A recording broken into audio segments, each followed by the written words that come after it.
Eterna vitalidad, la ciencia en tu cuerpo al despertar.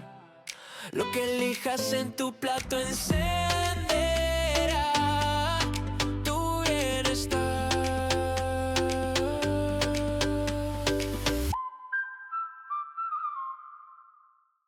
Hola, bienvenidos a un nuevo capítulo de Eterna Vitalidad. Todos queremos que los niños aprendan más, se concentren mejor y disfruten el colegio. Pero acá hay algo que sorprende a muchos padres y profesores. Gran parte del aprendizaje no depende de lo que pasa dentro de la sala de clase, sino de lo que ocurre antes de que el niño llegue al colegio. La ciencia del cerebro infantil ha descubierto algo fascinante. Pequeños hábitos diarios, como dormir bien, moverse más y manejar el estrés o incluso lo que comen en el desayuno, puede cambiar literalmente cómo funciona el cerebro cuando un niño intenta aprender, concentrarse o recordar información. En otras palabras, el aprendizaje no empieza cuando se abre el cuaderno, empieza muchas horas antes. Para aprender qué está pasando realmente en el cerebro de los niños, hoy nos acompaña la doctora Daniel Navarrete, médica de la Universidad Mayor y especialista en neurología infantil de la Universidad de Chile, con un trabajo clínico centrado en errores innatos del metabolismo y del desarrollo cerebral. Y además es de padres neurólogos. Así que ahí vamos a hablar un poquito sobre el tema. Además de su labor médica, es docente agregada de la Universidad de Chile, funcionaria pública desde el 2017 y parte activa de la Comisión de Infancia del Colegio Médico, iniciativa que ella misma impulsó para promover un desarrollo más saludable y pleno en niños y adolescentes. En este episodio vamos a descubrir algo que puede cambiar la forma en que entendemos el aprendizaje. Cómo hábitos simples del día a día pueden ayudar a que el cerebro de los niños esté más preparado para aprender, concentrarse y desarrollarse mejor. Porque a veces las claves del aprendizaje no están en estudiar más, sino en vivir mejor. Doctora Daniela, bienvenido a un capítulo de Eterna Vitalidad. Hola, muchas gracias por la invitación, Cris. Bueno, ya me presentó, así que no voy a agregar más cosas. Es un gusto estar acá y espero ser un aporte y un apoyo para las cosas o dudas que tengan los papás o visores de este programa. Voy a hacer un pequeño disclosure, así como información, para mí es importante hacerlo como profesional médico. Yo no recibí ningún financiamiento para hacer este programa, yo no recibí productos ni canje, nada. Yo estoy acá, voluntad libre, para dar un videito de ayuda. Eso. Gracias. No, y gracias por decirlo, porque ese creo que el espíritu del podcast Eterna Vitalidad, que no es mostrar lo que realmente la ciencia está mostrando, está haciendo, y Mm, con la mirada y la experiencia de los expertos. Entonces, todos nuestros episodios son gente que no se le ha pagado, que no se le ha hecho nada, si vienen voluntaria a contar su experiencia y a contar lo que hoy día la ciencia se sabe, que puede ayudar a miles de personas que escuchan el podcast todos los días. ujú. Así que Súper, te qué agradezco por bueno. ese. Te agradezco por ese, porque de Sí. hecho lo pienso ahora y decimos, bueno, a lo mejor lo debimos haber puesto en algún minuto para hacer claro en ese entonces, porque nosotros no tenemos. Y que lo sí he hablado en muchos podcasts, hay muchos estudios científicos que sí son Mm. financiados por Ya, por empresas que la quieren demostrar ¡oh! su punto de Millones. vista. Claro, entonces, Si no es por. habláramos de más cosas, sería y de hecho, o sea, si tú me empezaras a hablar de temas distintos a lo que vamos a hablar hoy, yo te podría dar ejemplos, sobre todo con cosas importantes como autismo y que, todo financiado por gente. Claro, exacto. Y Así que que ponen y que tratan de comprobar su punto de vista y mm, pasan a ser un poquito negligente en el sentido de que la data está diciendo otra cosa y la manipulan un sí, poquito para enfrentar su punto. Así que no porque, y exacto. algo que siempre decimos en este podcast, no porque digan que es basado en ciencia, significa que realmente es real Mm, o es verídico, porque hay conflictos de interés en muchos estudios científicos. exacto, eso es. Bueno, esta fue la segunda diapositiva de toda presentación médica de cualquier ambiente médico de la diapositiva de conflicto de intereses. De hecho, una hizo un Exacto, video de eso en redes sociales, exacto. así que es. Oye, mira, yo tengo dos sobrinos. em, bueno, ahora están más o menos grandes, pero tienen 12, 14 años. Ya el de 14 está Ujú. pasando, creo que ya está en la etapa adolescente. No sé si técnicamente ya es un Sí, adolescente, ¿no? los 2 son adolescentes. Los dos son adolescentes ya, bueno saberlo ya. Y una de las cosas que cuando nació el primero, yo una de las cosas que hice fue a leer muchos libros sobre cómo Ujú. un niño debería tener un ambiente que le ayuda a potenciar sus habilidades, que le ayuda a potenciar su manera de trabajar o su manera, que el cerebro se desarrolle de buena manera. Ujú. Y una de las cosas que todos los libros me hablaban por igual era que el dormir era extremadamente importante, Mm, ¿no es cierto? sí, Entonces, así es. quería partir un poco conversando de qué tan importante es el sueño en un niño y en un adolescente. Yo diría que es una de las cosas más importantes que hay con respecto al desarrollo neurológico por distintas razones, ¿ya? Una de las primeras cosas que dijiste, incluso antes de hablar del sueño, era de cómo los libros mencionan la importancia de adquirir ciertos hábitos como en la infancia o en el desarrollo de los chiquititos para lograr como esta mejora o este máximo potencial, como le dices tú, que efectivamente es lo que todos queremos lograr. Entonces, antes de entender eso, hay que comprender que dentro de las cosas que va a vivir un niño, porque no podemos poner a todos los niños en el mismo lugar, o sea, hay niños que tienen distintos niveles socioeconómicos, distintas estructuras familiares, distintos horarios. Piensa que no es lo mismo un niño que vive, no sé, pues en Finlandia, donde, no sé, quizás no hay luz, no hay sol, qué sé yo, en Nueva Zelanda, versus vivir en Chile, versus vivir en Londres, donde el sol está hasta las 3 de la tarde. O sea, ya de base, lo que es el ambiente sociocultural de un niño es muy distinto al de otro. Entonces aquí viene el primer punto antes de hablar de sueño, que es que establecer rutinas en los niños tiene evidencia científica, o sea, estudiada a través de estudios, demostrada. De repente puede salir un estudio que sea como no mostró efecto positivo, pero la verdad es que no Claro. hay estudios así como "Hoy mostró efecto negativo", de que el mantener rutinas, establecer, eh, las rutinas se definen como procesos como más o menos que son estereotipados en el tiempo, siempre iguales, que se mantienen dentro de una familia. No estamos hablando necesariamente de rutinas como de, no sé, pues la rutina de ejercicio, ¿ya? Y establecer estas rutinas efectivamente permite, independiente, o sea, esto hay evidencia, independiente del ambiente del niño, que tenga un mejor resultado a largo plazo en distintas áreas de su vida, ¿ya? Áreas que son como la que tú dices, cognitiva, que tiene que ver con aprendizaje, áreas que tienen que ver con el sueño, áreas que tienen que ver con el estado físico, fisiología de la persona. Entonces, Y el, y ahí el, dirigido hacia... y el dormir se puede considerar como un hábito, en el sentido de que, Sí, se puede considerar hábito desde dos puntos de vista. O sea, una cosa es tener una rutina de sueño, y aquí vamos a hablar un poquito de tu duda, de que qué tan importante sueñan los niños. Uno es la importancia de tener una rutina de sueño, que de por sí es un hábito que mejora muchos aspectos en el aprendizaje, pero también es importante tener un buen sueño. Es decir, mm, mi familia a mí me puede acostar todos los días a la misma hora con una rutina de sueño en un horario adecuado, porque eso también es importante, que lo podamos hablar un ratito, pero no sirve de nada si yo duermo mal. claro, la calidad de Ahora, sueño. claro, la calidad de sueño. Por eso tú me dices qué tan importante el sueño. Es muy importante desde dos puntos de vista. Una cosa es la rutina, que tiene que cumplir ciertas cosas, ciertos horarios, cierto tiempo, cierta calidad en que yo hago esta rutina, y esta rutina tiene que mantenerse en el tiempo. La gente cree que es que duerme bien cuando va al colegio. Y el fin de semana es como un poquito más permisivo, no sirve de Claro. nada. Existe algo que es conocido como la deuda de sueño, que en el fondo es cuando tú duermes mal, esto se acumula en el tiempo y no se recupera en 24 horas, que es lo que hacemos los adultos, como ya, no sé, ayer salí a carretear, entonces mañana voy a dormir bien, estoy bien. No, se necesitan mínimo 7 días de buena calidad de sueño para recién recuperar como un mal sueño, por Un así buen sueño. decirlo.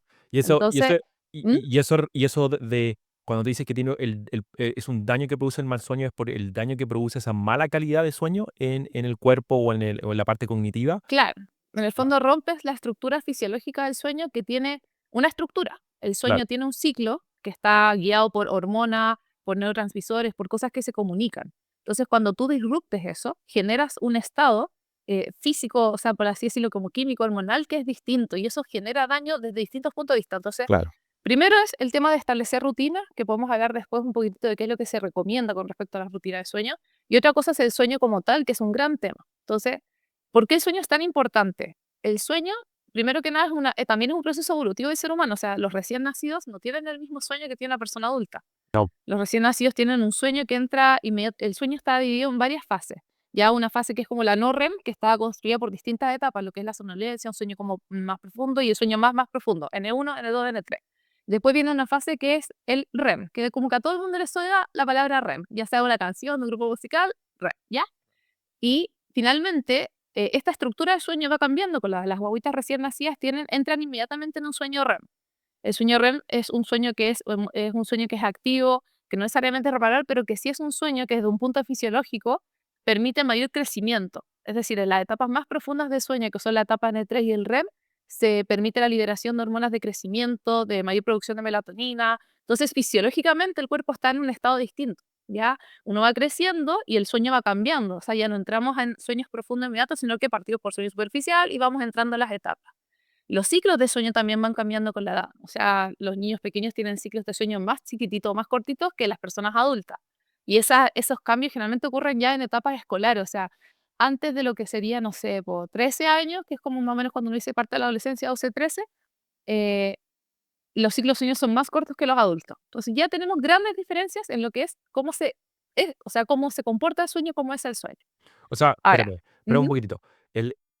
Un adolescente, que estamos hablando, por ejemplo, de mi sobrino, 12, 14 años, ellos van a ya tener el un de 14, ciclo, vamos a decir. claro, ellos van a tener un ciclo mucho menor que un adulto, en términos El de de, 14 años técnicamente dice tener un ciclo de 90 minutos como el de un adulto. ya, El pero de 12 años podría estar en la transición todavía de un ciclo que puede ser más corto, 50, 60 minutos a menos 90. O sea, por eso te digo, son sueños que desde el punto de vista estructural y fisiológico son distintos. Eso es una cosa muy importante porque el hecho de que sean distintos tiene un propósito. No son distintos porque sí, no son distintos claro, porque son chiquititos.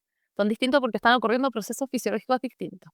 Entonces, una vez entendiendo eso, que el sueño es distinto, por ende no lo puedo tratar igual que el de un adulto. No es lo mismo que si el niño sale a carretear y me lo llevo ahí y lo dejo durmiendo en la silla, que si me llevo al adulto. No es lo mismo si yo tengo una noche de mal sueño y lo recupero al día siguiente. El niño necesita tener una estructura rutinaria de sueño para tener y hablar de buen sueño. Por eso, una de las primeras cosas que decimos cuando hablamos de rutina es que el sueño se mantiene, independiente si el niño va o no va al colegio. El niño, no porque no esté yendo al colegio, no está aprendiendo, su cerebro necesita como un buen desarrollo, no necesita hormona del crecimiento, que es bien importante y podemos hablar un poquitito después de eso, o producir menos melatonina, que es una hormona que no tiene que ver solo con el sueño, una hormona antioxidante, es una hormona antiinflamatoria, o sea, muchas cosas positivas. está bien.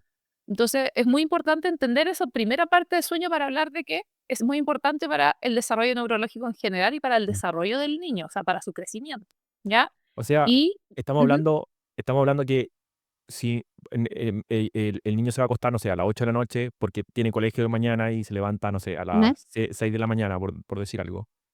em, Cuando sale de vacaciones, nosotros deberíamos mantener esa misma rutina. Sí, la idea es mantener la rutina, se puede aplazar 1 o 2 horas como máximo, dependiendo la edad. Pero la idea es cumplir, por ejemplo, con los horarios. O sea, cuando uno habla de lo importante que es el sueño, lo primero que decimos es la rutina y los horarios. O sea, un adolescente, lo ideal es que no se duerma después de las 11 de la noche, ¿ya? O sea, independiente, si en clase se duerme 10:30, 11, la idea es que en verano se mantenga su horario, a menos de que, claro, tenga estas experiencias que uno sale, o sea, yo no voy a mentir, yo también salí a los 14 años a carretear, qué sé yo, pero la idea es mantener ese horario dentro de lo posible. Y si se llega a aplazar, aplazarlo 1 hora, máximo 2 horas, y obviamente recuperar el sueño. O sea, si el niño se va a acostar a las 12, la mamá no puede ni a despertarlo a las 6 de la mañana, 7 de la mañana. O sea, por último, dejarlo dormir si ya se autorizó el cambio de horario nocturno.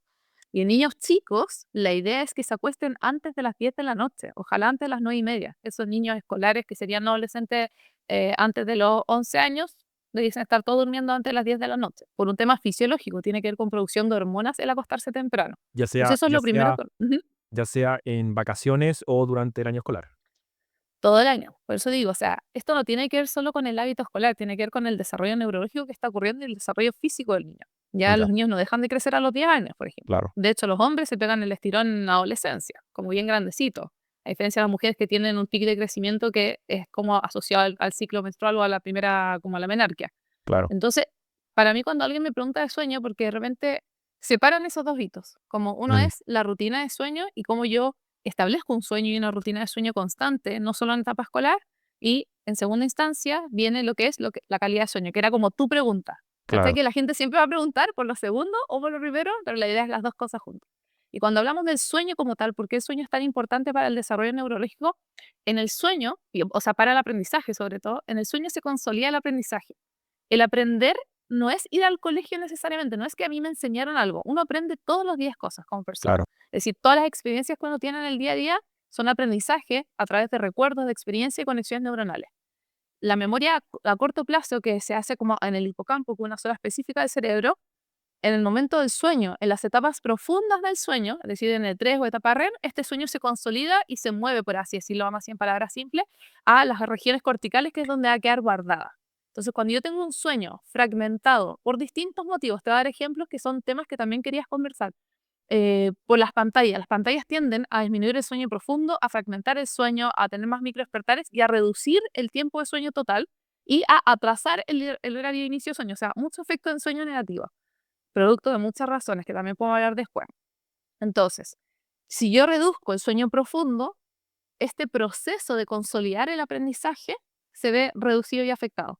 Mm, Adicionalmente, en las etapas profundas del sueño, que son la meta, o sea, en el fondo la idea es dormir y dormir Z, así como uno dice, la idea es hacer como reparación del cerebro o limpieza.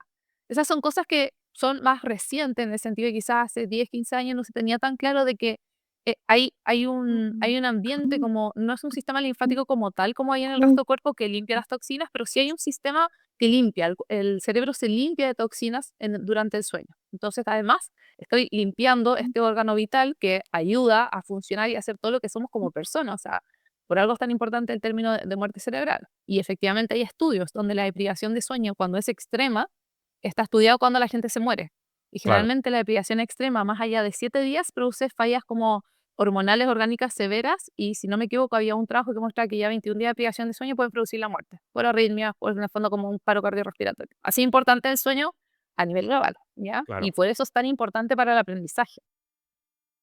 O sea, lo que hay que tener claro es que dentro del aprendizaje, para que un niño, por ejemplo, tenga mejores resultados en su aprendizaje, tiene que dormir bien y tiene que tener una buena calidad de sueño, porque es en el sueño profundo donde el Ajá. cuerpo o el cerebro, en realidad, aprende o guarda la información, Es la procesa, la vamos a decir. procesa, esa es la palabra.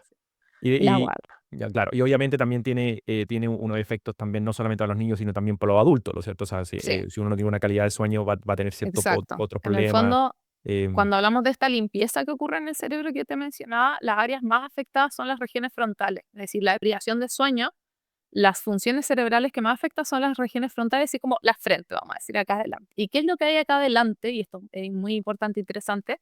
Tiene que ver todo lo que son las funciones ejecutivas, que es lo que la gente asocia al trastorno de déficit atencional. Entonces, cuando los niños están deprivados de sueño, las funciones ejecutivas son lo que más falla. ¿Y qué son las funciones ejecutivas? Son la planificación, la memoria de trabajo, la capacidad de sostener atención o elegir qué tipo de atención. En el fondo, todos los síntomas que la gente con trastorno de déficit atencional y hiperactividad tienen. Por ende, la deprivación de sueño es una de las principales causas de tener dificultad de aprendizaje o de el famoso trastorno de déficit atencional que algunas personas adultas creen que tienen. Y la verdad es que solo tienen deprivación de sueño crónica, porque claro, se estudia que hay una decadencia en estas funciones en la gente que tiene deprivación de sueño. Y la deprivación de sueño no es extrema, es dormir menos de lo recomendado. O sea, si una persona que necesita dormir 7, 8 horas, que ojalá lo recomiendo un adulto, duerme siempre 5, en el tiempo va a tener una declinación en sus funciones ejecutivas, va a tener claro, menos memoria, va a tener problemas de atención, va a tener olvidos más frecuentes, se le va a hacer más difícil consolidar el aprendizaje independiente de su edad. Pero ya, esto está ocurriendo, en este caso de lo que estamos conversando, en un niño que claro, está en pleno desarrollo, o sea, ni siquiera ha desarrollado todas sus habilidades y tú ya le estás deprivando de su máximo potencial, que a mí me gustó que dijera eso porque es lo que a mí me gusta decir. En el fondo, yo sé que su hijo, porque mucha gente dice, pero es que mi hijo está sano, si no, pero le va súper bien. Pero usted no sabe cómo sería él con todo esto extra. O sea, claro, cuál era su sería, máximo potencial. Yo entiendo que la gente está feliz porque el niño se ve bien, pero ¿por qué lo vamos a privar de su máximo claro, potencial? claro. ¿Ya? Entonces, siempre la Y- gente dice como, el mío está bien, como que eso es excusa, pero le digo, es que tú no sabes que también puede haber estado. claro. Y un adolescente, tengo dos preguntas, así que estoy controlando mi mente en este minuto. Pero vamos con la primera. La primera es un niño adolescente o un niño antes de 11 años. ¿Cuánto es lo que debería dormir de forma diaria? ¿Las mismas 8 horas que un adulto o necesita más? El adolescente, 14 años, lo mínimo recomendado son 8 horas, mínimo, o sea, 14 años para arriba. Ahora, ahí hay un pero, en la adolescencia se sabe que por temas hormonales y también de desarrollo suele haber un incremento de sueño, o sea, las guaguas chiquititas pueden dormir hasta 17 horas, un recién nacido. Y eso va disminuyendo en el tiempo a mínimo 11 horas en lo que sería un lactante preescolar, mínimo 10 horas un escolar como temprano, mínimo 9 horas un escolar tardío, que sería como de 8 a 11 horas, y mínimo 8 horas un adolescente. Obviamente el ideal es 9, pero mínimo 8. Y el adolescente, porque realmente mamás también consultan como es que duerme demasiado, duerme 12, 14 horas, eso es normal. En la adolescencia vuelve a aumentar el sueño por temas hormonales en mujeres y en hombres y pueden volver a dormir 14 horas y sigue siendo normal, que realmente la mamá dice que se duerme y despierta a las 12 del día, se duerme a las 12 y despierta a las 12 horas, uno dice perfecto, eso es normal, no es patología. ¿ya? Porque obviamente hay trastornos del sueño que producen como hipersomnia, es decir, exceso de sueño, que hay que saber diferenciar, que debutan también en la adolescencia. Ya. Entonces, estamos hablando em, de que si son, esas son 8 horas o 9 horas, que son Ujú, 9 horas durmiendo, porque hay que considerar también que están, a lo mejor, cuánto uno tiempo está despierto dentro de los ciclos de sueño y más lo que se demora uno en acostarse. O sea, por ejemplo, una vez yo vi una entrevista con ujú. un especialista de sueño que decía, un adulto necesita 8 horas para dormir, pero necesita estar en la cama unas 9 10 horas, porque dentro de esas 9 10 horas, dependiendo de Ah, cómo, cuán rápido se va a dormir, cuán rápido se queda ujú, dormido, cuán rápido pasa de un sueño ligero a un sueño, las micro despertadas, si son, son sí, muchas durante el día, etcétera. Pero en sueño como tal debería pasar entre, o sea, debería estar acostándose en la cama o pasar en la cama como 9 10 horas para dormir esas 8 horas. ¿Eso claro. es como lo mismo en los adolescentes O sea, es lo mismo en en todas las rutinas de sueño que uno establece. En el fondo, cuando uno dice mínimas horas de sueño, es la persona está durmiendo. Y de un sueño de buena calidad. Y ahí entran muchas otras cosas que pueden interferir el sueño, que la idea es que los papás también sepan que deben consultar. Por eso digo, o sea, si el niño se duerme a las 9 de la noche, que yo conozco muchos niños que la mamá dice, uno le dice, ¿cómo duerme? Duerme súper bien. Y yo, ¿y ronca? Sí, no duerme bien, po, duerme pésimo. ¿Cachai? Y a veces cuesta identificar el ronquido porque además hay un adulto que ronca y ese sí ronca, como que esa es la distinción, como que el adulto ronca muy fuerte y eso es roncar y el niño ronca suave, entonces no ronca. Entonces es una distinción importante y es muy frecuente en la infancia, me imagino que tú debes haber escuchado o con tus mismos sobrinos, de que los niños, las amígdalas, que la adenoides, que no sé qué, que el resfrío, entonces son como, es un tema importante en la infancia. sí, no, y Entonces, no sirve, ujú. muchas personas piensan que porque una persona está roncando, está durmiendo bien, Sí, pues está en sueño profundo, en sueño estaba tan profundo, cansado hoy está día raja que durmiendo, sí. roncó. De hecho, cuando yo le pregunto a la mamá y me dice, y yo digo, ¿cuándo ronca? No, es que cuando tuvo un día muy agotador ronca. Y dije, ya, pero ¿cuántas veces tiene un día agotador entonces? Como cuántas veces ronca. Ya Claro. para visores, si alguien ve esto, nunca es normal roncar. De hecho, subí un video de esto y se considera un trastorno respiratorio del sueño cuando el niño ronca 3 o más veces a la semana. Y también es anormal dormir con la boca abierta porque eso también puede hablar de que hay alguna hipoventilación al momento de dormir, ¿ya? Entonces esas cosas hacen un sueño de mala calidad, ¿ya? En esa misma onda y que lo comentaba un poquito antes, las pantallas. Si un niño tiene un buen hábito de sueño, pero tiene un sueño que es inquieto, con micro despertares, siempre poner ojo a que pueden ser las pantallas la causa, porque no en todas las personas las pantallas producen una latencia aumentada de entrada al sueño, es decir, hay mucha gente que por pantalla se duerme más tarde, obvio, porque te están estimulando y uno está ahí. Claro. Pero hay gente que las mamás me dicen, no, si a él no le cuesta dormirse, yo le apago el celular y se queda dormida al tiro. Pero eso ya de base, independiente de que no le costó dormirse, es un sueño de mala calidad. Ya es un sueño de mala calidad, ¿por qué? Porque aunque el niño va a estar visible a los ojos de los papás, o sea, va a estar durmiendo, es mucho más difícil llegar a etapas profundas en N3, que es una de las más importantes, que es la que más se ve impedida con consumo de alcohol, con pantallas, con las benzodiazepinas, etcétera.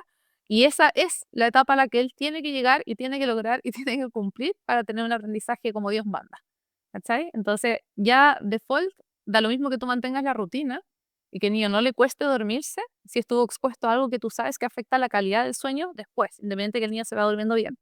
Ya, otras cosas que pueden tener un impacto en el sueño, aparte de lo que es pantalla y el tema del ronquido, puede ser diagnósticos propios del niño. ¿Ya?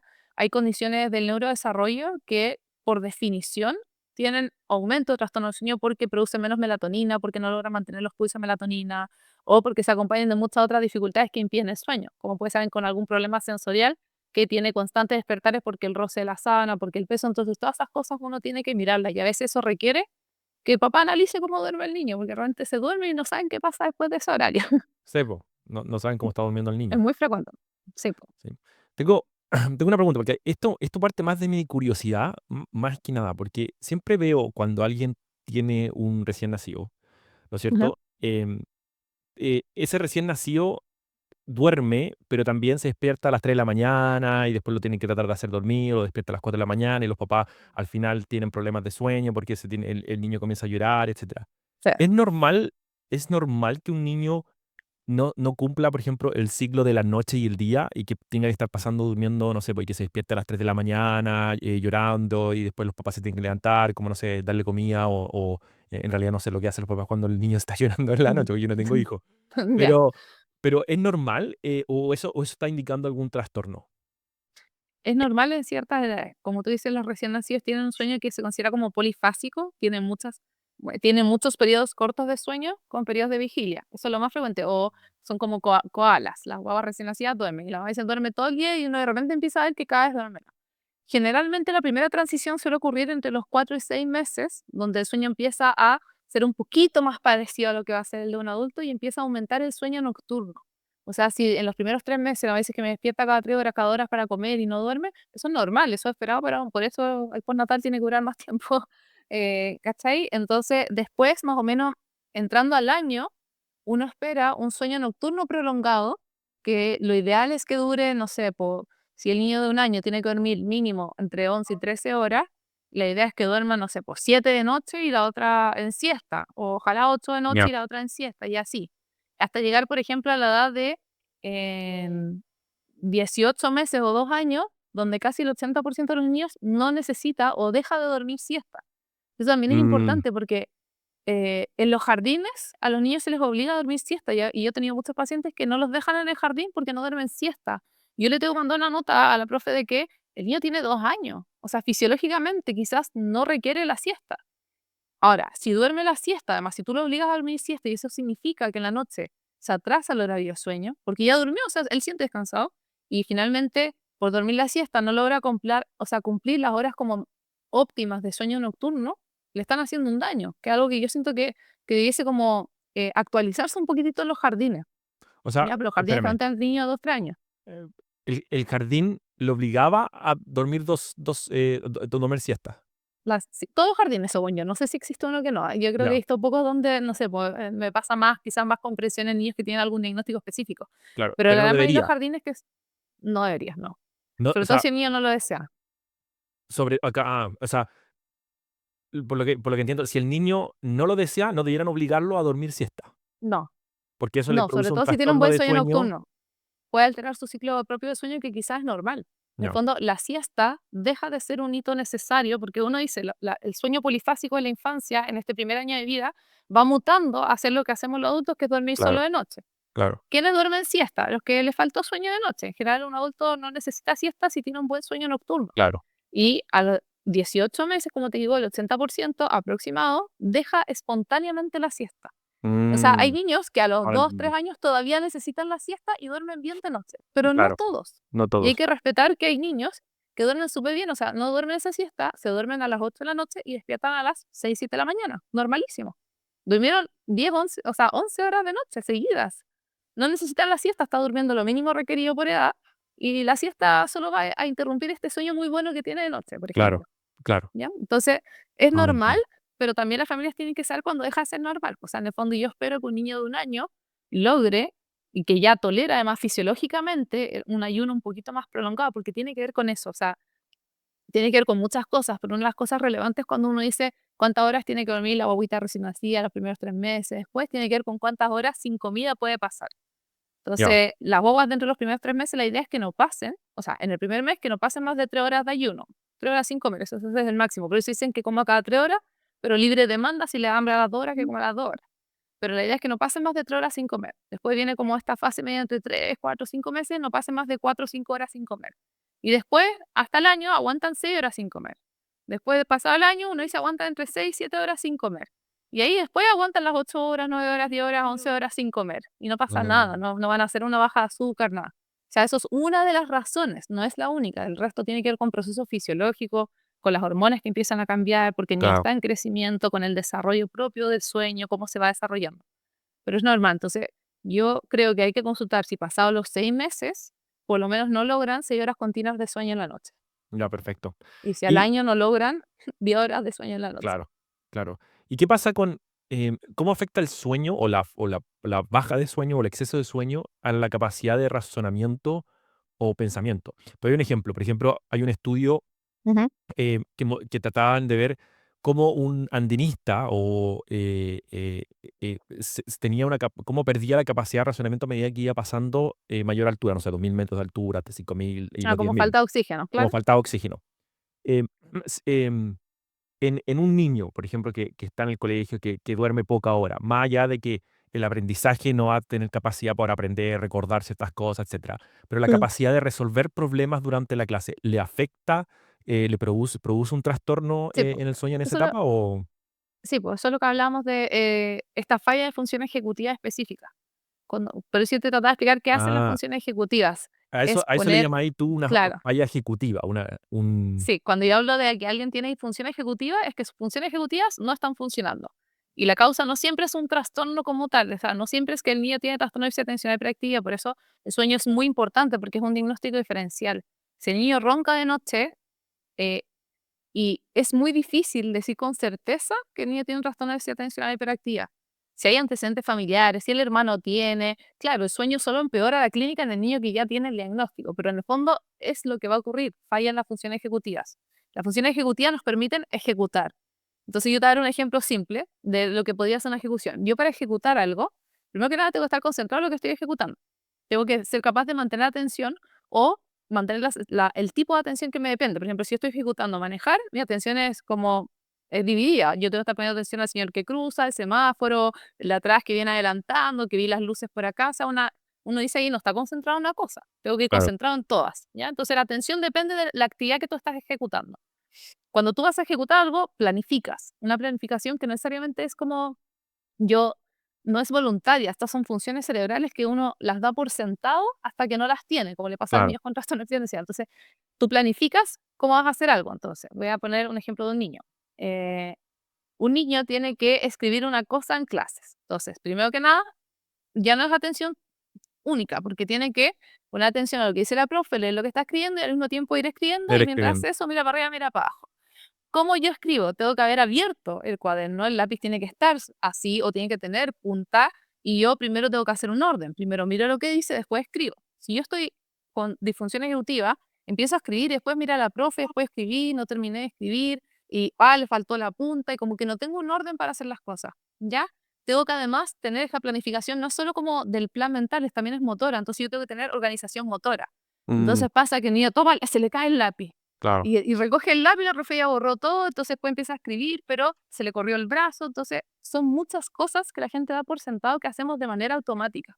claro, Entonces el niño no es solo no pongo atención, es no logro ejecutar la actividad que me solicitan, que demanda atención, planificación, coordinación motora, resolución de problemas, manipulación de información mental también es una función ejecutiva que si a mí la profesora me dice algo, o quizás niños, escriban, o niños, la página 3 del libro no sé cuánto, el párrafo 2.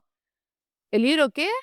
claro. El párrafo, o dicen el libro de matemática, el párrafo ¿Qué, 5 la qué línea página 2 era? en vez del... Claro, Claro, claro, esa información mental, la manipulación de información mental, que es parte de la memoria de trabajo, también tiende a fallar, po. ¿Por claro. qué? Porque todas las funciones ejecutivas se pueden ver interrumpidas por un sueño de mala calidad, Un sueño o por malo. la ausencia de un sueño de Ujú, rutina, o sea, una rutina de sueño, perdón.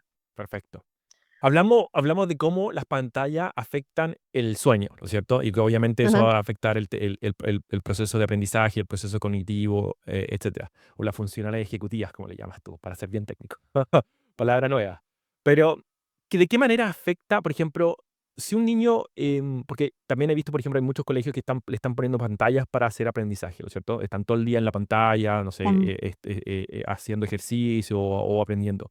¿De qué manera afecta bueno, muchas de las mamás o Ujú. papás, incluyendo, por ejemplo, mi hermana, cree que el niño que no está jugando afuera no es un niño saludable. El niño que pasa todo el día en una pantalla puede producir siempre problemas.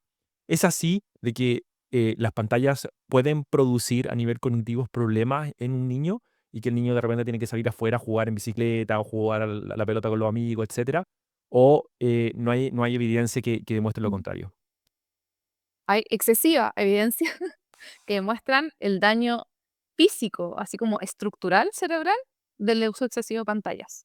¿Ya? Es decir, hay estudios que han mostrado a través de imágenes funcionales o también como que miden el grosor de las capas como de corteza, así como el crecimiento de una región en base a la cantidad de conexiones que pueden hacer, y las miden y son más delgadas o son más anchas en lugares donde debiesen haberse afinado en base a la experiencia. O sea, está ultra demostrado que el uso excesivo de pantallas, sobre todo en edades tempranas, produce un daño que suele ser irreversible.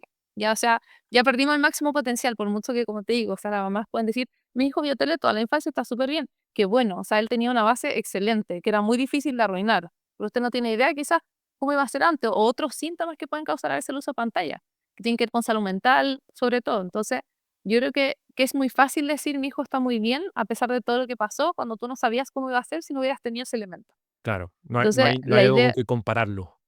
exacto, eso es lo que yo digo, o sea, tú no tienes cómo saber, y obviamente hay niños que esto les va a afectar mucho más, porque como te digo, depende de lo que tienes de base. Y esto podemos homologarlo a cosas que los adultos entiendan, porque yo siempre trato de que ellos entiendan como en cosas que niños quizás pueden ser deficientes, pero no sé, pues, o sea, para la pandemia, si tú tenías ahí un buen monto de reserva económica, la pandemia no te pegó tan duro que esté no chico. Claro, Es lo mismo con todas estas cosas neurológicas que uno habla. Si tu función de base es muy buena, tu capacidad intelectual es muy alta, si tú dentro de todo tienes otras cosas que protegen tu cerebro, vienes de una familia, no sé, que es estable, independiente de cómo está compuesta, un ambiente que es seguro, nadie te agrede, te sientes tranquilo cuando duermes bien, comes bien. Si veis más tele, es mucho más difícil que en un ambiente así tengas más daño. tenga más daño, claro. Pero si tú además le ponís pantallas todo el día, no pescáis al niño, niño no tiene amigos, niño come pésimo, no sé qué, duerme mal, ronca, esas pantallas van a ser extremadamente más dañinas que en el otro caso. ¿Por Claro. qué? Porque hay muchos factores que influyen. ¿Y cuál es la regla saludable para el control de las pantallas? Por ejemplo, hay evidencia que puede decir, no sé, un niño que está en etapa Mm. adolescente debería estar durante el día, no sé, 3 horas al día usando pantalla o 2 horas al día usando pantalla. Ya. Sí, o sea, está súper estudiado y hay muchas recomendaciones. De hecho, eso fue lo que sacamos como comisión de infancia el año pasado, que siento que no fue tan masificado. De hecho, todavía nunca no nos entregan como los flyers o no sé, el póster para pegar en los hospitales. Pero tratamos de hacerlo muy basado en evidencia, es decir, no en base a la opinión o referencia que entregan digamos, otros países. ¿Por qué? Porque la Asociación Americana de Pediatría tiene un protocolo que es distinto al de la Asociación Española de Pediatría, que el último que sacó y se masificó harto en redes sociales era este de los niños no tienen que usar pantalla entre los años. Pero no es así. O sea, la evidencia no dice eso. ¿Ya? Entonces, yo te voy a decir cómo lo hicimos en la Comisión de Infancia, que sería bueno, pues, si pudiéramos así como ponerlo, pero para nosotros lo establecimos como las 3 C. En el fondo, cuál es la cantidad que puede ver por edad, el contenido, qué es lo que se sugiere que vea un niño o qué tipo de dispositivo puede usar y cuándo tiene que usarlo. Si uno piensa en esas 3 cosas, puede establecer el uso de pantallas en su hijo. Primero, lo primero a establecer es que las pantallas digitales, es decir, aparato tipo celular, tablet, computador, no es lo mismo que la pantalla de un televisor, que tampoco es lo mismo que el PowerPoint que la profesora usa en el colegio. Cuando tú me dices pantallas, generalmente son eso, que usan presentaciones o les ponen un video educativo de historia. O sea, no es lo mismo, ¿ya? Eso es lo primero que uno tiene que distinguir. ¿Y un De computador? ahí ujú, Un el computador computador y es pantalla digital. pantalla digital. Pantalla digital, a menos que lo esté usando para leer o cosas de estudio, pero igual es una pantalla por el tipo de luz que emite y el horario en que lo debes usar. Por eso te digo, no basta decir las pantallas no se usan ante los 6 años. No, acá hay que hablar de cuánto, el contenido y el cuándo, el dónde, ¿ya? El cuánto. En menores de 2 3 años es 0 pantallas. 0. Eso dice la evidencia, eso está escrito, eso está estudiado, eso está demostrado científicamente a través de estudios de seguimiento, de estudios de distintos tipos de poblaciones, de distintas partes del mundo. Ante los 2 3 años, nosotros lo pusimos como 2 años para no ser tan extremos, porque entiendo que si un niño de 2 años y medio ve una película Disney el viernes, no le va a pasar nada a su cerebro. Ya, El viernes a las 3 de la tarde no le va a pasar nada. claro. Entonces tratamos de especificar. Entonces, antes de los 2 años, nada, de nada, de nada. El niño no ve tele, el niño no ve celular, no ve nada. E idealmente, el padre no ve nada con el hijo. Eso es muy importante. Ya, cuando uno Y dice 0 sentarse, pantallas, no es, sí. claro, sentarse En el frente fondo, nos sentamos a comer y yo estoy con mi celular y con el niño está comiendo ahí. claro, O estamos jugando con él, pero yo estoy revisando el celular. O salgo a pasear con él en el coche y voy viendo el celular todo el rato. claro. ¿Por qué? Porque hay estudios que han medido la cantidad de palabras que los papás le dejan de decir a los niños, es decir, la falta de estimulación que Mm, conlleva usar un dispositivo con ellos. Y se porque midió en más o menos, cada ¿mm? acción del padre estimula el cerebro del niño. Sí, po. Y se vio más o menos en un estudio que sí lo medía 3.000 palabras por hora menos. Eso es lo que tú no le hablas Harto. a tu hijo por estar en un dispositivo. Sí, Entonces significa que el niño no lo estimulaste, lo sacaste, él se autoestimuló quizás mirando el árbol de la esquina, cuando solo, pero no es lo mismo, porque la estimulación que hacen personas terceras, sobre todo figuras de apego, consolida mucho más el aprendizaje que el que tú exploras solo. Tú también puedes aprender solo. Si claro. finalmente el ser humano siempre busca resolver sus problemas y ser un ente resiliente y subsistir y existir y ser exitoso. Mm, Pero cuando viene acompañado, mejor, pues, ¿cachai? Entonces, antes de los 2 años, lo ideal es cuando uno dice 0 pantallas, es 0. ¿Qué está autorizado, por ejemplo, por la Asociación Americana de Pediatría? Es las videollamadas en menores chiquititos. Videollamadas de no más de 5 o 10 minutos, ponen, pero uno dice 5 minutos, con familiares. Es decir, es una interacción a través de un dispositivo y tal, Ah, pero para hablar con familia. Eso claro, está autorizado como niños chiquititos, que es ya. muy frecuente. Familias que viven Sí, lejos, po. llaman a la abuela, lo quieren ver, O, ningún problema. o que los papás trabajan y se Claro, y ponen. quieren Vale. llamarlo, eso, Mm, pero 5 minutos. O sea, en el fondo son llamadas cortitas para una claro. interacción, etcétera. Ya después viene el periodo que sería como la etapa preescolar, donde en verdad lo recomendado es no más de 1 hora de pantallas al día, pero no todos los días. Ya eso también es clave. En el Mm, fondo no es 1 hora de pantallas al día, no, esto es 1 hora no diaria. Es decir, si queremos ver un día un ratito tele o le quiero poner algo en el televisor grande, porque tampoco se recomiendan aparatos digitales en esta edad, voy a decir al tiro, los aparatos digitales no se recomiendan en menores de 10 años. ya. Antes de los 10 Wow, años veamos tele, veamos películas, veamos una serie, pero no tenemos redes sociales, no vemos videos de YouTube, no vemos TikTok, vemos cosas. claro. Podemos ver otras cosas, ¿cachai? Entonces ahí tele 1 hora diaria, generalmente no día, o sea, 1 hora al día, pero no todos los días. Y también 1 hora al día que no sea la misma hora todos los días. ¿Qué pasa cuando uno establece? Porque también pasa, establece un horario fijo de televisión o de uso de dispositivos digitales. Ya le paso el celular, fijo. No quise hacerlo de la tele, le paso el celular. El niño, como el dispositivo, sí, pues, como el dispositivo genera tanto placer y dependencia y se activan otros circuitos dentro del cerebro, está expectante a esa hora del día que tiene autorizado usar. Ya, esa actitud expectante es como cuando uno, como, ya, a las 6 tengo mi cita. Así tengo mi cita y yo estoy todo el día pensando que a las 6 tengo mi cita. Esa demanda de pensamiento y esa ansiedad anticipatoria impide otras cosas durante el día. Y los niños ponen menos atención, trabajan menos en colegio, porque a las 6 de la tarde tienen permiso para usar el celular. Entonces la idea es que yo autorizo el uso, pero no lo hago todos los días, ni siempre, no lunes, miércoles, viernes, no, yo voy analizando, hoy ayer lo usó, hoy ya no lo usa. Hoy ya tampoco, mañana, perfecto, ¿cachai? Para no generar ese hábito, y Esa aquí ansiedad, voy a decir claro, algo muy, que a lo mejor me van a funar con esto, pero es lo mismo que un perro, ¿no es cierto? Cuando yo quiero un hábito correcto, yo le doy comida, ¿no es cierto? sepo. Como Y para, tengo una respuesta condicionada, exacto, eso es la palabra, una respuesta exacto. condicionada. Entonces la idea no es condicionar que a las 6 de la tarde tú vas a ver el celular para que no se Sí, genere po. esa ansiedad, Sí, pues porque el niño Claro, antes de las 6 va a hacer las tareas. Y va claro. a estar haciendo las tareas como, ya ¿Qué a hora las es? 6 tengo que ver tele. ¿Qué hora es? Claro, Es que así se comportan, sí, es una claro. cosa inevitable, o sea, están Mm, en pleno desarrollo. Si hay adultos que no son capaces de controlar su ansiedad o no sé, o su montón de otras cosas, ¿por qué lo esperas de un niño que no tiene tu capacidad, o sea, tu misma capacidad o tu misma habilidad desarrollada? Entonces, uno sí lo tiene que pensar, ¿ya?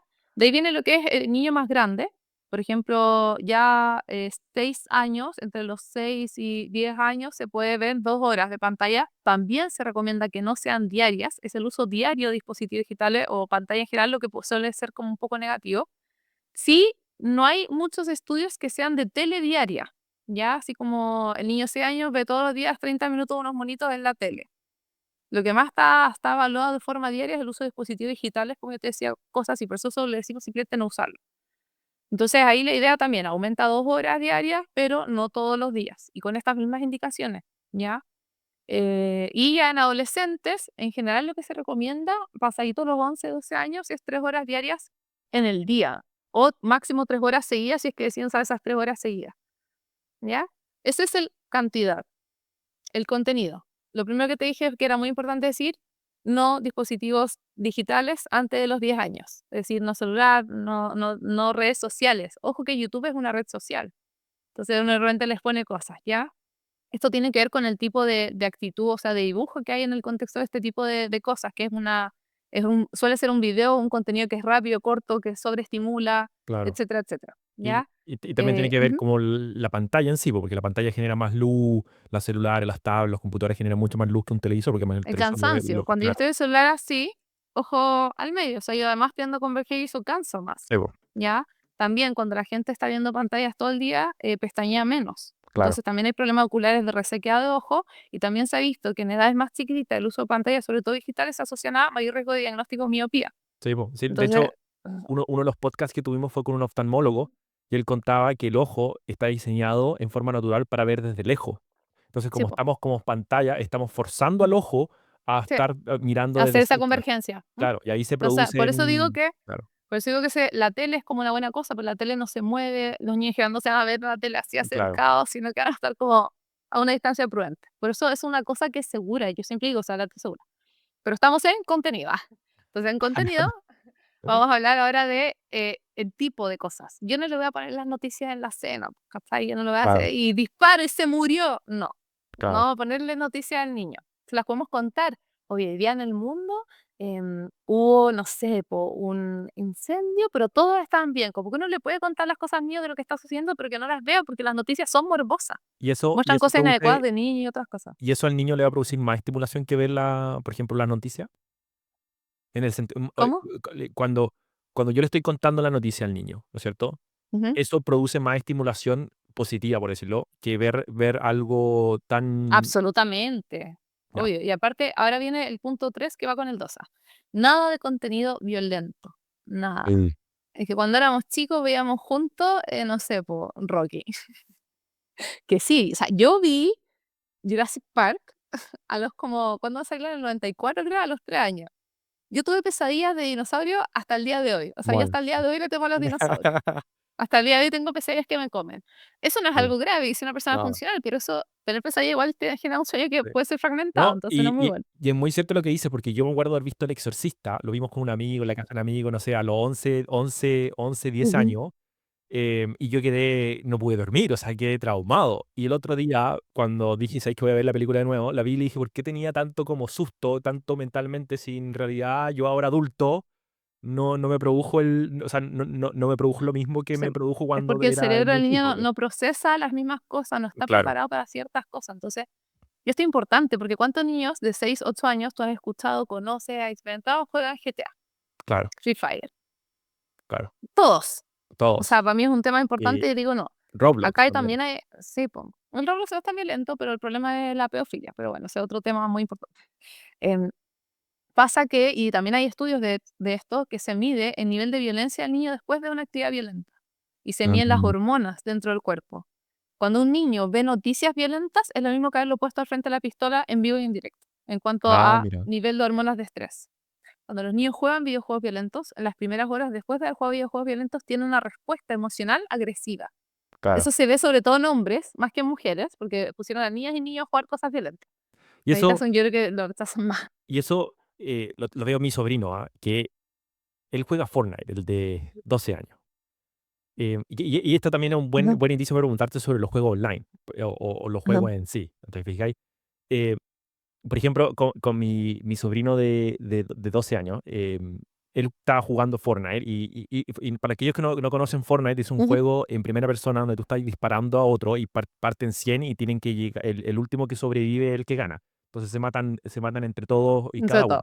Y es un juego muy estimulante porque tiene muchos colores, muchas cosas que pueden hacer, uno pueden buscar mejores armas, tienen cofres, tienen Mm, ciertas cosas que son bastante estimulantes. Pero a lo que voy es lo siguiente, mi sobrino estaba jugando y yo empecé a ver que, no sé, pues, que quedaban 50, quedaban 20, quedaban 10, quedaban 5. Entonces yo le digo, si que hay número uno, no sé, regalo algo que siempre quiero, que él siempre quería y que siempre. Entonces él estaba muy así como, ya, ya, ya. Entonces cuando empezó a quedar como en el 10, en el 5, yo empecé, te van a matar, cuidado, te dan a la izquierda, no, van a la derecha, van a la derecha, van a las dos. Y se empieza a poner nervioso, se pésimo. pone muy nervioso. Claro, y lo mataron, po. Pésimo. Lo mataron. Divertido.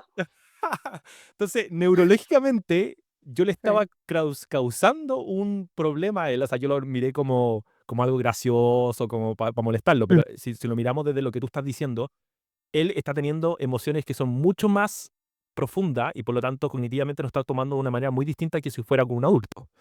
O sea, en el fondo tú tienes que ver lo que esas experiencias son como experiencias negativas que les va a consolidar, perdón, va a consolidar de esa forma. En el fondo, cuando tú creces en un ambiente violento, en una edad donde no estás supuestamente capacitado para experimentar esa violencia, se consideran eventos adversos de la infancia, que es cuando la gente vive maltrato, vive muerte, o vive en un ambiente social que económicamente es complejo, donde hay balazos, qué sé yo. Entonces, pasa lo mismo. O sea, si tú ves Fortnite, para que lo veas con Sori, ¿no?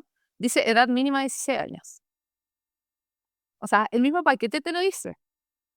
Y los papás hacen caso omiso nomás, o sea, si es Bueno, una cosa que, no, ¿cachai? Esa la cuestión te lo dice, po. yo confieso también, porque yo también yo ahí tengo alto de culpa, porque en el caso mío, porque a mí me gusta mucho jugar. Y de hecho yo Mm, partí jugando y tenía las grandes peleas con mi madre, era porque mi madre no me dejaba jugar y yo me despertaba tratando de jugar y competir. Pues yo siempre juego juegos online y competitivo más encima. Entonces tenía que mm, entrenar, tenía que cómo hacer. Entonces siempre he tenido como esa pelea. Entonces yo como que a mí, y las peleas con mi hermana también de cierta manera han sido que yo como les compro juegos, les incentivo, no sé, para jugar un shooter, etcétera. Entonces mm, ahí también yo creo que tengo un poco de culpa, pero no, yo no sabía que Fortnite era para 16 años.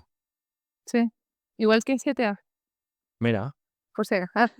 por si Entonces, acaso. ahí sí, por si entonces, siempre que si los gallos que hacen los juegos saben que son adictivos y saben que son Sí, tal po. cosa, pero el tema de cuando yo te hablo de contenido y violencia, la violencia, eh, el cerebro de un niño no logra identificar su origen. Da lo mismo si viene Mm, un videojuego, da lo mismo si viene una noticia. El impacto físico, es decir, el nivel de activación de la amígdala es enorme y eso significa que queda hiperactivada, sobre todo si es un uso permanente. Si tú veis una película con una de estas dos, no te va a pasar nada, pero más que veis una, otra, después jugaste GTA y que no sé qué, no sé qué. Entonces, el contenido violento no está permitido en niños chicos. Nada de adolescente para abajo, la idea es no contenidos violentos. Un adolescente ya puede ver noticias y aún así, por ejemplo, en pandemia que están encerrados, hubo algunos trabajos chilenos, si no me equivoco, como de investigación, de cómo las noticias negativas del impacto de la pandemia generaban trastornos ansiosos, sobre todo del ánimo en adolescentes. ¿Ya? Entonces, es un tema importante ese porque no sé si habéis visto en TikTok que estaba como de moda, como de, no entiendo por qué cuando el señor me toca la bocina es como si me tuviera un arma apuntada en la cabeza. Esa reacción. Yo la entiendo perfecto, o sea, eso habla de una amígdala que es hiperactiva. Tú sientes amenaza de cosas que no son amenazables. ¿Y por qué? Por muchas otras cosas que pueden ocurrir en tu infancia que genera este sistema que está como en hiperalerta. déjeme aclarar algo ahí, porque cuando hablamos de la amígdala, todo el mundo, la mayoría de las personas, no todo el mundo, la mayoría de las personas lo confunde con la amígdala que está no en el cerebro, sino la otra amígdala que ¿En tenemos la que obviamente garganta? la saca de la garganta, etcétera. No. El cerebro tiene otro, no sé cómo llamarle, pero le llaman la amígdala y que Un regula núcleo, un como núcleo. son un núcleo. Es Eso. un núcleo gris de neurona. Eso, y corrígeme si estoy bien, pero la amígdala lo que hace es regular los instintos innatos, los de arranco o peleo, ese tipo de O sea, comportamiento, ¿no? la amígdala es un circuito así como bien de la parte primitiva Claro. emocional, de efectivamente esta respuesta, pero también del circuito de recompensa. Ah, Entonces, tiene que ver mucho con las cosas que generan adicción y la respuesta física que genera ante estas cosas. Entonces tiene que ver con los circuitos que tienen que ver con el estrés, con la recompensa y con todo esto primitivo más emocional de lo que estamos hablando en este momento. Y obviamente tiene muchas funciones, no solo esa, y se comunica con muchas partes del cerebro, pero en el fondo cuando uno habla de esta medida de hiperactividad, eso es lo que está estudiado. O sea, si tú me claro. dices a mí cuál es la evidencia que hay, es que en gente, niños, cuando los exponen a la violencia, uno ve la imagen funcional y que se prende la amígdala. Y si la amígdala se prende, está funcionando. Y si algo está funcionando, va a empezar a crecer, se va a sobredesarrollar, por así decirlo, palabras muy mega simples. Entonces, a eso decimos como es una amígdala que hiperfunciona. Y la idea no es que la amígdala hiperfuncione, si funciona bien de su muerte normal, pero si está siempre sometida ante cosas estresantes, independiente de dónde vengan, que te doy ejemplos de contenido violento como un ejemplo, va a quedar hiperfuncionante. Y eso va a significar entonces que va a haber siempre una Ya. hiperrespuesta ante esos estímulos. Y, O lo- lo mismo ocurre que queda como un circuito que es más susceptible a las adicciones. y los juegos producen eso, de cierta Los manera. videojuegos producen eso, sí. Si uno sale entonces, contenido violento. Ya cuando dijimos videojuegos, los videojuegos en general no se recomienda usarlos en menores de 10 años. Claro. Y cuando los empecemos a usar, los videojuegos tienen que ser usados acompañados. Tiene que haber un Mm, adulto, ojalá regulado, que puede ser complejo a veces, que pueda manejar lo que está ocurriendo durante el videojuego y que no sea utilizado mucho rato. ya. Bueno, En el pues fondo, cuando digo regulado, te voy a usar a ti ejemplo. La idea sería que el adulto no esté como, pero mátalo. No, po, te van a matar, porque esa respuesta en el fondo es como que tú estés estresado, no sé, pues, imagínate como esta situación, tenés que operar a alguien, estáis full concentrado, estáis estresado, porque la sí, po. cirugía en sí es importante, y Bueno, entra alguien y te pone una pistola en la cabeza, sí, cosa que ha po, pasado en este país, y en series, pero también ha pasado en nuestro sí, país. po. Bueno, mi objetivo era estresarlo para que no ganara, porque No yo sé, po, sabía que no tenía la capacidad de funcionar bajo de estrés, manejarlo, pues, de claro, manejarlo, claro. porque es una habilidad que se adquiere en el tiempo, o sea, los niños no Mm, tienen que funcionar bajo estrés. claro. Es algo muy importante que es lo que siempre decimos, o sea, alguien que te maltrata mientras te enseña no te está enseñando. Claro, Y si tú aprendes, no es un aprendizaje realmente consolidado bueno. Y claro, probablemente va a traer siempre una hiperrespuesta. Cada vez que tú te tengas que sentar a hacer algo de eso, tú vas a sentir una pequeña taquicardia, una claro, pequeña sudoración de mano. Vas a hacerlo perfecto, vas a ser un adulto funcional, pero ¿es realmente normal tener esa respuesta? No. ya. Y eso es porque eso fue consolidado bajo estrés. Claro. Ahora, Entonces, en mi defensa, yo sí juego con mi sobrino, pero jugamos de manera, los dos en el juego, porque como te digo, yo también juego harto, me mm, gusta jugar harto, porque como adulto, em, yo soy emprendedor, tengo varias empresas, entonces el hecho de jugar como que me desaca mentalmente, es algo simple, obvio. fácil, y me desconecta del mundo de ser empresario.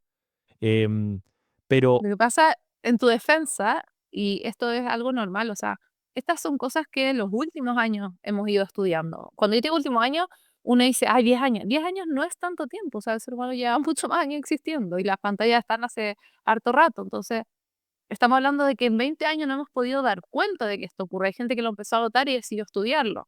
Y que además el adulto suele cometer el error de creer que los niños son mini adultos, no que son entes fisiológicamente distintos. O sea, hasta el día de hoy en medicina, la gente de alguna forma cree que el pediatra está teniendo, ay, pero le pregunté al pediatra cosas de adulto o al adulto cosas de pediatra, como, pero si es lo mismo, pero en versión mini, ¿no?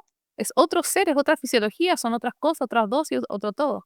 Entonces pasa eso, que tú mismo dices, o sea, para mí esto es una vía de escape, yo quiero que mis sobrinos también tengan una vía de escape. No viene desde el daño, que eso es lo que yo siempre digo al papá, usted lo que está haciendo, yo sé que no lo hace porque quiere dañar a su hijo, entonces yo lo voy a instruir para que usted sepa y tome la decisión por última conciencia. Yo siempre digo eso, o sea, esto no se trata de criticar a la familia.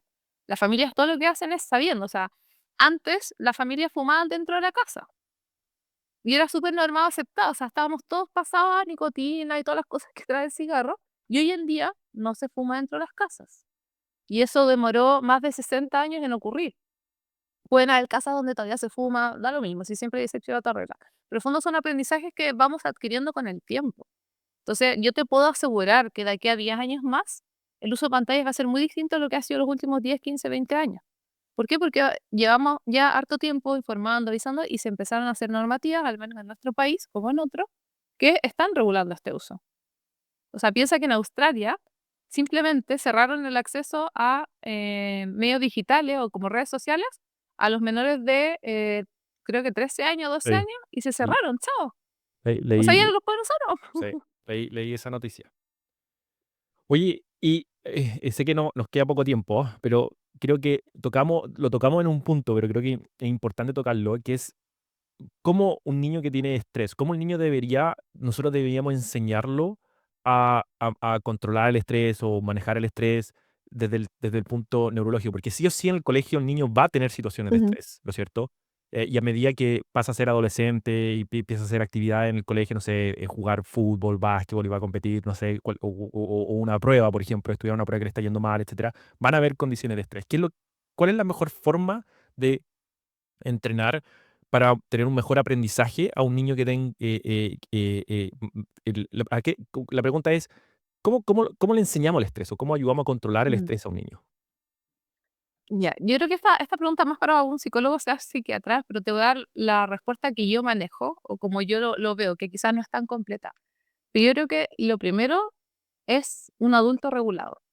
Es decir, si alguien va a ser papá pronto o tiene un niño chico, es muy importante buscar herramientas para uno regularse. Y es la respuesta que uno genera. O sea, te puedo dar el ejemplo más simple que ya salió harto en redes sociales incluso ahora. Es la respuesta emocional. O sea, cuando a ti se te caía algo en la casa, a mí era, pero dejé la cagá. O sea, era, y se te cayó un vaso, po. O sea, esas son tus primeras respuestas de estrés que vives en tu infancia. Que eso se hace. O sea, no tiene que ver con una crianza mala o no, tiene que ver con que hay gente que cuando ocurren cosas negativas tiene una hiperrespuesta. Si tú crías, si tú ya eres así, vas a criar a alguien así, esa persona de base ya va a tener una mala respuesta al estrés. Entonces la idea parte por el adulto que está criando o cómo tú vas a enseñarle a esa persona a responder ante eventos adversos. Tienes que enseñarle a responder como corresponde a lo que ocurrió. Yo creo que esa es la respuesta que haría desde lo neurológico y desde el desarrollo. O sea, si se cae algo, está todo bien, vamos a solucionarlo, pero si pasan cosas más graves, lo importante es que hayan consecuencias concordantes con lo que ocurrió. Pero O desde, sea, en el fondo, ujú. pero desde el punto de vista neurológico, ¿el niño debería tener estrés? O sea, el estrés es normal y es una respuesta Claro, fisiológica. Es lo que se considera el estrés tóxico, sostenido. El estrés tóxico se diferencia del estrés, que el estrés tóxico es un estrés crónico en el tiempo, es decir, es Ah, continuo en el tiempo. Y eso genera esta hiperrespuesta, esta producción de hormona cortisol, que todo el mundo le gusta hablar de ella, la inflamación del cortisol, más alta sostenida en el tiempo, o esta hiperrespuesta a la amígdala, que en el fondo se traduce en hormonas de estrés, que no solo cortisol, noradrenalina y otras cosas, que están ahí elevadas y producen estas respuestas que todos conocemos como estoy estresado. Estar estresado no es solo un sentimiento, es algo que uno puede físicamente medir. claro. O sea, cuando uno está estresado, está tenso muscularmente, o sea, hay una musculatura que se tensa, hay una frecuencia cardíaca que suele estar más elevada, hay una presión arterial que está más elevada, hay sudoración que es más fácil, entre otras cosas. Y todo eso tiene que ver con respuestas hormonales que ocurren producto del estrés. Yo siento que el estrés, esa hiperrespuesta no se da solo por crianza, por eso te digo, o sea, hay muchas cosas que generan estrés. Por ejemplo, esta hiperrespuesta que yo te digo amígdala está demostrada en niños que estuvieron hospitalizados en el periodo de la infancia en unidades de cuidado intensivo. Eso se considera una exposición como estrés tóxico.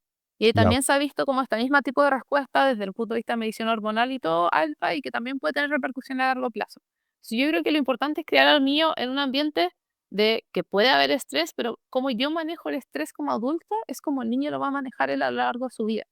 Si yo estoy en el semáforo llevando a mi niño al colegio y soy el tipo papá que fa, bocinazo, fa, entonces yo les digo y verdad les pido, ¿ustedes creen que su niño se siente cómodo al lado de ustedes cuando ustedes van a hacer? ¿Se sienten seguros? Les puedo asegurar que no dan más de estrés. No les van a decir nada, no se van a poner a llorar probablemente, pero yo les puedo decir que fisiológicamente ese niño no está bien. Entonces, a eso voy. Hay que calmar esos ambientes. Muchos niños lo hacen bien, o sea, es normal de repente tener dificultad en manejar el estrés, pero no tener estas hiperrespuestas, es decir, no exponer al niño desde la infancia a situaciones innecesarias que van a generar una modificación estructural en su respuesta de vida adulta. Por eso te digo, o sea, hay otras medidas que tú me pides que las puede dar un psicólogo o un psiquiatra absolutamente, pero desde lo neurológico tiene que ver con eso. ¿Y qué tan importante para el desarrollo cognitivo o el aprendizaje en un niño es el movimiento, o el ir a jugar, el hacer deporte, el que no esté todo el día sentado, no sé, incluso leyendo en un libro, em, para el aprendizaje? Uh, La segunda más importante, yo creo que está la pelea con el tema del sueño, pero yo creo que el Ya. sueño como es algo fisiológico es más importante aún. Pero es extremadamente importante, te lo puedo decir con distintas cosas, cosas externas como cosas biológicas del cuerpo. Yo creo que lo primero que hay que entender y que es lo que hemos dicho y es lo que a mí siempre, o sea, yo presentación que hago en neurología, digo, el desarrollo neurológico no ha terminado. Entonces está activamente ocurriendo. ¿Y qué es lo que está activamente ocurriendo desde que nacemos? Lo que es la conexión de neuronas, sinapsis. Están haciendo conexiones. ¿Qué genera que hagan estas conexiones? Factores propios del cuerpo, factores de crecimiento, factores de conexión, eh, la experiencia que uno le presentan, es decir, los niños que tienen experiencias externas, como tú dices, lo de movimiento, juego, generan más conexiones que las experiencias que tú puedes generar a Ah, través de una pantalla. Entonces, que tú tengas más conexiones habla de que tienes más experiencia. Si consolidas esas cosas, quedan permanentes en el tiempo. Cuando si tú tocas violín un día y no lo haces nunca más, no se va a generar una conexión de violín. O sea, se genera cuando es una actividad permanente. Entonces, el movimiento. Primero que nada, el juego es un derecho de la infancia, establecido así por la Naciones Unidas y UNICEF y todas las ah, cosas en el es, 89. es un Es un derecho. derecho, es un derecho de la infancia establecido así en el 89. ¿Ya? Mira, Entonces, cuando uno, sí, los niños tienen que jugar, no pueden estar encerrados todo el día. Eh, Eso es una cosa. Ya el movimiento per se, el gastar energía, estar en movimiento, aparte de consolidar experiencias, que yo te digo, o sea, estar afuera, quizás no necesariamente en movimiento, va a permitir generar estas conexiones. O sea, el cerebro se ve como en un ambiente de factores positivos o estimulación positiva y va a querer hacer estas conexiones. Después viene el movimiento como tal, que uno dice, los niños necesitan al menos 30 minutos de actividad, de hecho, en preescolar es más, como una hora de movimiento, no es mm, actividad física, lo voy a poner a trotar, es en movimiento. El trotar puede ser estar corriendo a la plaza una hora. ¿Ya? Eh, de movimiento. ¿Y qué hace el movimiento? ¿Qué hace el deporte? El deporte, cuando tú ejercitas, por así decirlo, o estás en movimiento, se produce un factor de crecimiento neurológico. Se llama BDNP en inglés, no lo voy a pronunciar porque siempre olvido cómo se pronuncia la mitad de las cuestiones, pero que es un factor de crecimiento neurológico, BDNP, con B mayúscula. Y ese aumenta cuando tú estás en movimiento haciendo deporte, ejercicio aeróbico. Entonces tú, mm, al hacer ejercicio, aumentas algo que a tu cerebro le facilita hacer conexiones. claro, Entonces, en el fondo el deporte mejora la plasticidad neurológica sí. en adultos, pero mucho más en niños, que es un cerebro que por desarrollo está en una fase plástica. ¿ya? Cuando tú te Interesante. mueves y te movilizas, mejoras la circulación, mejoras el Claro. flujo sanguíneo. A mejor flujo sanguíneo cerebral, se facilita también las funciones propias del cerebro para que ande bien y mejore y facilita el aprendizaje. Mm, Cuando tú estás en movimiento, disminuyes la inflamación. El tejido adiposo, por definición, es un tejido inflamatorio. A esto hay trabajos que son hipotéticos, no sé si está medido como tal, pero sobre todo en población infantil se plantea que el exceso de tejido adiposo, que habla de, uy, pues se me va a salir un audífono, pero el exceso de tejido adiposo produce neuroinflamación y eso significa una menor capacidad cognitiva, es decir, la claro, obesidad en la infancia sí puede repercutir de forma negativa en el el aprendizaje en aprendizaje. la infancia. No así en el adulto, que produce inflamaciones que afectan generalmente otras áreas como el sistema cardiovascular. Mira, mira. Es interesante lo que planteas porque yo leí un estudio que también son estos estudios que no tienen grupo control, que no tienen que, pero uno, y que es difícil hacerlo en comportamiento, porque es un estudio de comportamiento humano más allá de la ciencia, etcétera. Y lo que hacen en este estudio es que toman dos clases, porque la premisa es que la educación no se ha modificado y no se ha cambiado por miles de años. Nosotros, los estudiantes, los tenemos sentados frente a una pizarra y el profesor explica y están todos quietos. Entonces, parte de este estudio fue que comparan una clase tradicional versus una clase que transforman la clase como en un juego. Entonces, la Ujú, sala de clase en sí es un juego donde ellos tienen que caminar, correr, saltar, sacar como pistas, de esas pistas hacer otra cosa. ujú, Piénsalo, yo siempre ujú. me lo imagino como el juego de la olla, que era, eh, Bien. o lo del pato, no me acuerdo, que era como para Ya. pasar de nivel, etcétera. Y los niños, después cuando le hacían el examen post de lo que debería aprender, la clase que se transformaron el aprendizaje en un juego tenía mucho más, tenían mejores notas en las pruebas que aquellas que pasaban frente sentado, escribiendo o copiando lo que el profesor escribía en la Ujú. pizarra, etcétera. Y me hace mucho sentido con lo que dices tú, que es porque cuando están en movimiento, hacen más sinapsis, y a lo mejor esas más sinapsis lo que hace es que tengan la capacidad más de tener un alto aprendizaje. Puedo estar hablando puras tonterías aquí en este minuto, O pero sea, eso es lo que se hipotetiza, que tú en el fondo del movimiento produce hasta ahora. También tiene que ver con formas de aprendizaje, porque el aprendizaje no es uno solo, ya que ese también es un error que cometen a veces los docentes que tiene que ver con condiciones específicas de neurodesarrollo. Uno puede aprender de forma visual, es decir, la gente que ve cosas, ve diagramas, ve mapas, ve cuestiones y así aprende. Hay gente que tiene un aprendizaje que es más auditivo, o sea, lo que le dicen le entra y le queda. Y hay gente que tiene un aprendizaje que también es kinésico, es decir, lo hace y eso genera memoria muscular y lo aprenden más fácil o lo asocian a movimiento. Entonces, además, hay mucha gente que requiere de ese como aprendizaje kinésico para consolidar cosas. Entonces pasa en una sala de clases que no todos los niños van a tener un aprendizaje auditivo. Entonces, por ejemplo, yo cuando estudio, yo tengo, o sea, yo suelo aprender de tres formas. La que menos aprendo es si alguien me habla. Si alguien me habla y yo estoy así, no entro en nada. Nada, pero nada, o sea, es lo que es cero. Yo para mejorar eso, cuando alguien me habla, tomo nota. Porque el tomar nota, o sea, y yo nunca más voy a ver esas notas, yo lo hago porque el movimiento de tomar la nota es lo que a mí me ayuda a consolidar el aprendizaje de lo que alguien dice verbalmente, claro. Ahora, yo podría, si no quiero escuchar bien, tomar nota, si tú me das por escrito algo, yo lo aprendo por la lectura. Tengo muy buena comprensión lectora y retengo muy fácil lo que dicen algunos textos y queda para siempre porque nunca se me olvida, qué sé yo.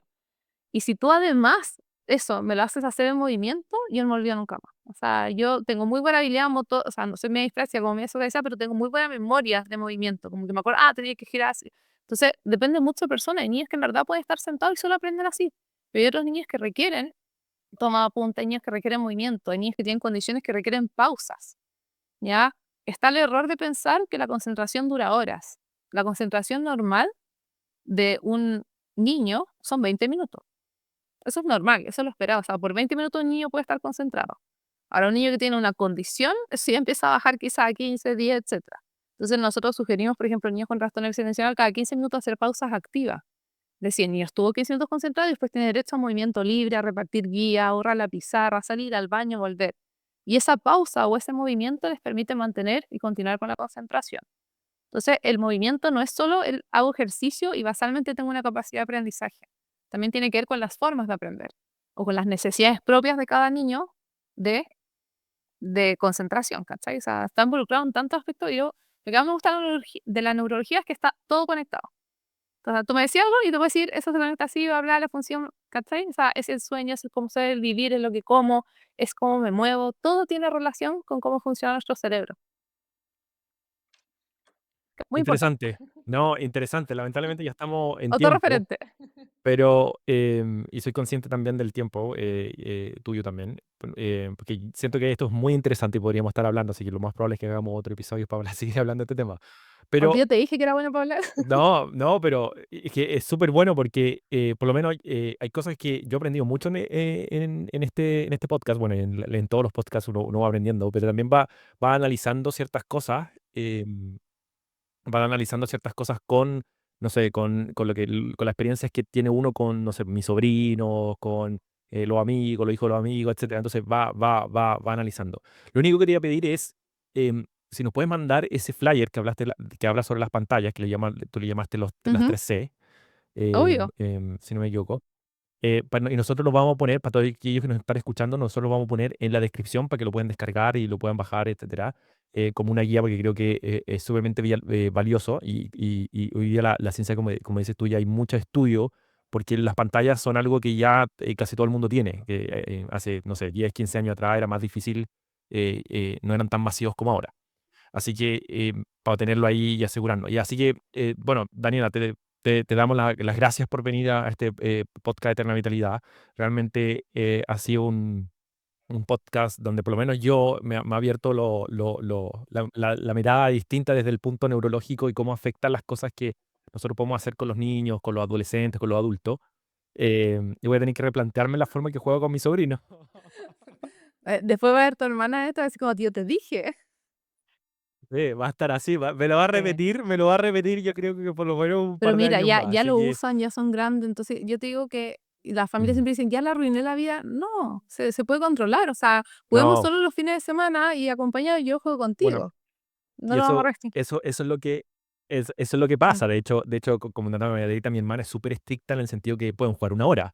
Y es 1 hora. O sea, yo estoy jugando con mi sobrino y escucho atrás a mi hermana decirle, oye, te quedan 5 minutos. Y yo le digo, no le hagáis caso, sigamos jugando nomás. Pésimo, Mi tío. sobrino me dice, sí, y mi sobrino me dice, no, no, que mi mamá me va a retar, y la cuestión, así que no, pero no le hagáis caso, la cuestión. Y obviamente terminamos juntando. O sea, los dos son muy buenos Sí, por deportistas, eso te digo, o sea, uno es muy bueno pero para la es lo que yo te batería. decía, o sea, en el fondo un niño inmerso en un ambiente saludable, sano, con rutinas, con una familia que lo cuida, que lo protege, obviamente no es lo óptimo usar este tipo de dispositivos, pero no te lo vayas a echar a perder. A menos de que tú veas que empieza a haber una conducta tendenciosa patológica y ahí tienes que ponerte mucho más estricto. Pero en el fondo, por eso digo, o sea, uno puede generar ambientes donde y son niños sanos y son niños inteligentes y les va bien. Ahora, si tú me dices que tú tienes a este niño muy protegido y todo, pero además tiene un pésimo rendimiento escolar, yo te diría, no, po, porque acá tenéis que tratar de optimizar todas las cosas para que él rinda mejor. Pero no es el caso, po. Entonces yo entiendo que usen eso y no voy a, ni voy a retar a la familia. Te voy a decir, o sea, si tú me dices que tu sobrino ya juega esto y ya ha roto 2 controles, porque eso también me ha pasado con muchos pacientes, que la mamá me dice, ¿sabes qué? Es que ya lo tuve que retirar porque rompió la tele una vez, de enojado. Claramente ahí tú tienes que restringir la cosa.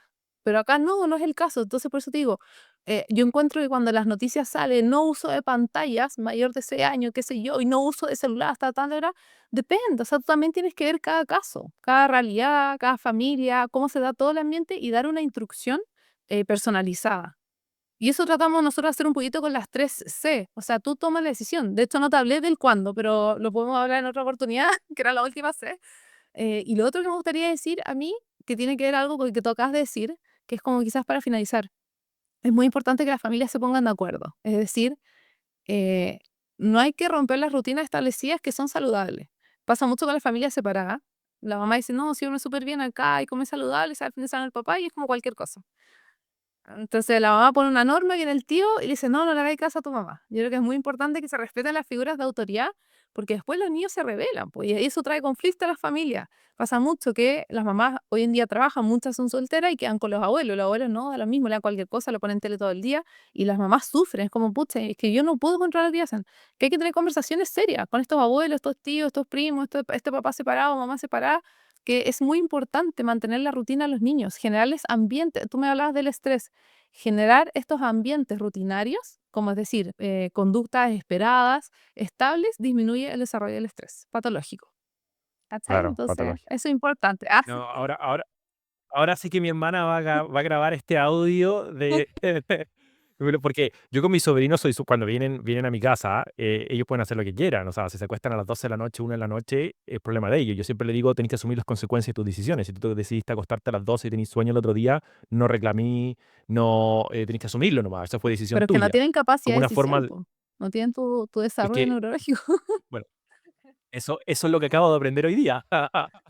Te fijas, ¿no? Porque en mi mente es un poco lo que decías y tú. En mi mente es, yo lo trato a él como un adulto Pero no, chico, po. pero no puedo tratarlo como un adulto chico porque tiene una capacidad neurológica que todavía no está 100% desarrollada. O sea, los adolescentes es la etapa de mayor impulsividad. Tiene que ver con cosas hormonales que te impulsan, pero además con la falta de desarrollo de esta región, que es más precoz en las mujeres y por eso las mujeres a veces son más controladas, qué sé yo, pero en el fondo los adolescentes van a hacer tonteras, po. Entonces tienen que ser los adultos los que los ordenan. Y no los vamos a retar por hacer tonteras porque es propio de la vida, o sea, nos pasó a todos, todas las hicimos. Pero los más exitosos son aquellos que tenían gente atrás que era no. ¿Cachai? Esto, sí, po. Y no una disciplina, no es una disciplina autoritaria. Importante que la crianza tiene que ser democrática. O sea, tú llegas a acuerdos con tus hijos, pero obviamente tiene que haber consecuencias cuando no cumplen los acuerdos a los que llegaste. ¿Sí? Eso. Daniela, si una persona quiere saber más, quiere aprender más sobre cómo a mejorar el aprendizaje de sus hijos, cuáles son los hábitos que debería tener, etcétera, ¿dónde te podemos encontrar? No sé, o sea, yo estoy en TikTok. Solo ahí. De hecho, ¿Cuál no sé es, usar cuál es? TikTok e Instagram. Como que hay gente que me pidió que lo junte y le digo que no puedo. Yo elegí uno cuando me grabo y no Ya, tengo que hacer nada, así que en TikTok subo videos. No subo videos tan seguidos porque yo de influencer no tengo nada. Yo cuando tengo tiempo, que una vez a la semana, 5 minutos, trato de grabar algo y lo subo inmediatamente si es que siento que es yes. productivo o útil para alguna familia. ¿Ya? Y obviamente si alguien que quiera que hable de algo en específico, también me lo pueden pedir. Yo he hecho hartos videos de cosas que gente pregunta y que obviamente yo digo que mucha gente debe tener esa duda. ¿Y cómo te llamas No en me TikTok? acuerdo.